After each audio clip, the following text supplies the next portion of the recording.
I didn't start as a kid. I started Muay Thai as an adult, just like most of you. So about when I started was October 2021. So it was more about kickboxing and then a bit of Muay Thai, about a couple of times a year or a couple of times a week, actually. And I think the moment that changed was in 2024. I was in Toronto and I was doing like just a body kick, and my Muay Thai coach Malik dropped the pads and then started doing the front split partner stretch with me. And that's when I realized like super tight, but it's like I haven't really gotten better with my body kick. I'm still where I am, and it was just frustrating to see that all those training sessions, was great, but I was just being limited with the flexibility side of things. And I think that's when I realized there's more to it, and I need someone to help me out here. And that's where I went and talked to my gymnastics coach, Coach Alex, to help me more understand what exactly do I need to do for my hip flexors and the whole flexibility side of things. Because that's when I understood stretching wasn't the answer. Everything I tried failed. I tried stuff like static stretching, pigeon pose. I did a bit of gymnastic stretching, foam rolling, and yoga. But I was still stuck at where I was. Probably got a bit better. I've definitely stretched before classes, but that didn't really help me to progress. I was still stuck where I am. I wasn't making any major progress. And it was just even Coach Malik was telling me in the video, he was like, yeah, have you done yoga? Or you should do yoga. And I said, I'm doing gymnastics. And it was kind of funny because I was doing it maybe 1 or 2 classes a week, stretching classes, but that wasn't the key thing to keep me further. It wasn't the thing that was gonna progress, where I was just still being stuck. And there's a lot of things I didn't even know in 2020 prior to 2024 about flexibility. I just assumed foam rolling, doing yoga would help, but you have to be more precision, actually understand the hip flexors, the hamstrings, the glutes, and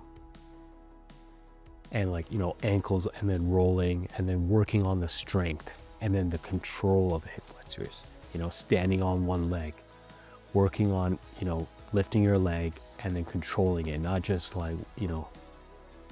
lifting it with momentum. You gotta able to control it. There's a lot of lessons here I learned. And if you're dealing with this and want help, check out my 12-week program. Link in the description. It's kowsan.ca/hip flexors. You'll see more about more breakdown about the journey, about in 1 year when I really focus on hip flexors to make some more progress. You'll see it in the link in the description below, and you'll understand more about what the cost was, the time, but why it was worth it. Then I realized, with the hip flexors, this wasn't never a muscle problem. I learned more about it was a nervous system problem. So this is based on a book, 1977, Matt Bev.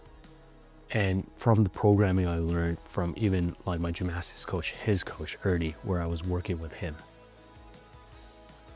There was a lot more to it, where it was really the strength that I have to build for those, the weaker parts. Specifically for me, the hip flexors, even weak abductors.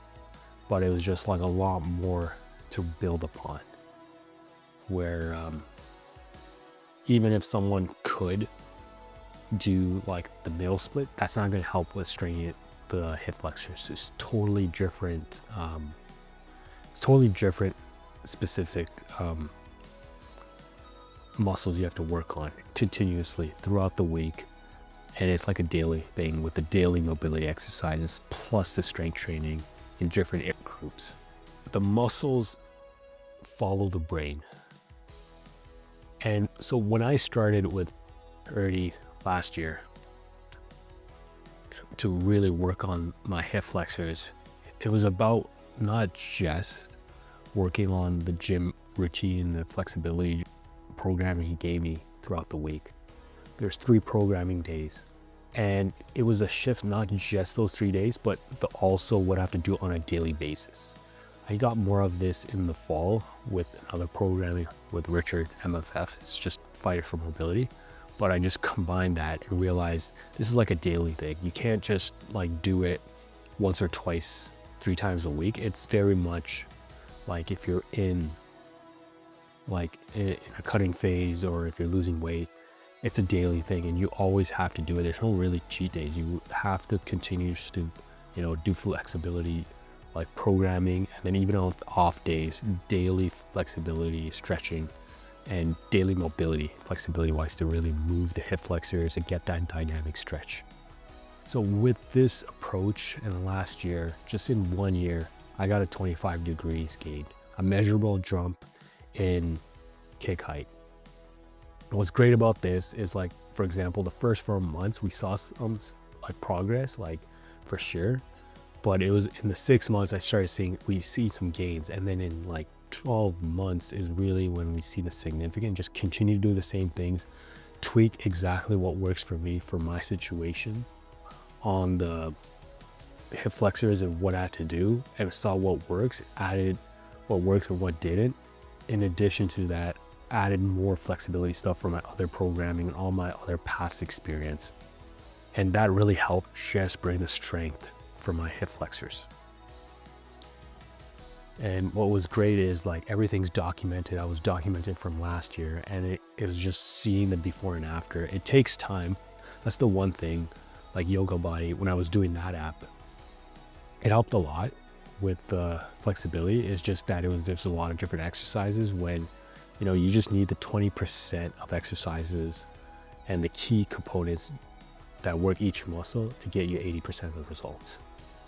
And one thing I want to say about flexibility is that it takes a longer time to get it, but once you get it, it's hard to lose. And that's something, like, compared to strength, where you're able to level up and slowly put on the weights, but you'll see more of the results in a month or 2 or 3 months. Where flexibility, it takes a lot more time, but if you have the right foundation, it goes way faster and further without wasting any time. So if you started martial arts as an adult and your hips will cooperate, this is exactly why.